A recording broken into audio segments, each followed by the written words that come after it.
They always say don't go on a stage with a child or an animal, because everybody will, they'll wipe you out because you're busy acting and the animal is instinctive and so is the child. But Chaplin could work wonderfully with children. You just have to be like they are, not acting. Playing. Having it become real. Yeah. Switching off the voice in the head and letting it happen. And what about Masque? Tell me about Masque a little bit. Well, I knew about masks first. Before I began to teach improvisation, I knew that you could put a mask on someone and with any luck they become another character. And they work in present time, not the past or the future. And like hypnotized people, they can achieve things that you wouldn't achieve as your normal self. The mask pays complete attention to what it does, moment by moment. Whereas actors tend to reach to the end of the line. Like they don't want to make mistakes, they don't entirely trust themselves. So they're reaching forwards and there's no pleasure or relish in the actual words. But masks are quite different. And they do everything right, they shape the line wonderfully. You've got knowledge in people that you can't get out of them. If you hypnotize, this has been known for a long, long time. Invite people to your lab, sit them in a room like this, ask them how many objects are in the room and they'll name, I don't know, 10 or 12. Hypnotize them, they give you 80 objects. They notice so much more than they are aware of. But that's old, that research goes back to the 50s. Now it's popular with books like Blink, but it's old stuff. Yeah.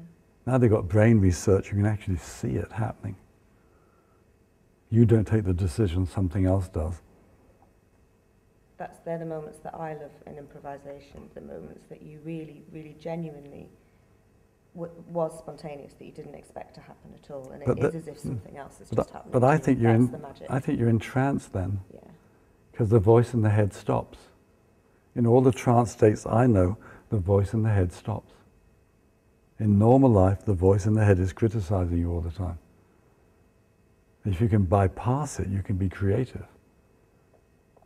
You can be Stephen King or somebody and pump out all kinds of stuff. Yeah, I mean, you get flow. But if the voice in the head is sitting there like a stupid teacher or parent saying it's not good enough and tear it up and do it again, you can't really function as an artist. So I think actors in this culture work in a trance state. But because it's an anti-trance state culture, we don't recognize it. But they're cold stop when they go on stage. They become other characters. Sometimes the other characters take them over. On a great night, the improvisers can't remember anything worth remembering. It's gone, it's gone. On a bad night, they're not in trance, they remember everything. But this is a non-trance culture. It embarrasses us. That religious magazine, what's it called? The New Scientist, when they did a thing on hypnosis. I shouldn't call it a religious magazine, but it's getting that way. The Archbishop of Canterbury writing in it the other week. Really? Dalai Lama, and they're always trying to get religion in. There's some guy in the editorial board who's trying to sneak it in. Yeah. Anyway, that magazine, they did an issue on hypnosis, and they had themselves hypnotized to see if it was real. In the 21st century, when back in 1850 somebody was cutting people's ribs out to remove lungs under hypnosis. I mean, how can, it's ridiculous. The whole culture doesn't want to think about trance. In trance, you can achieve wonderful things. It just means the voice in the head stops.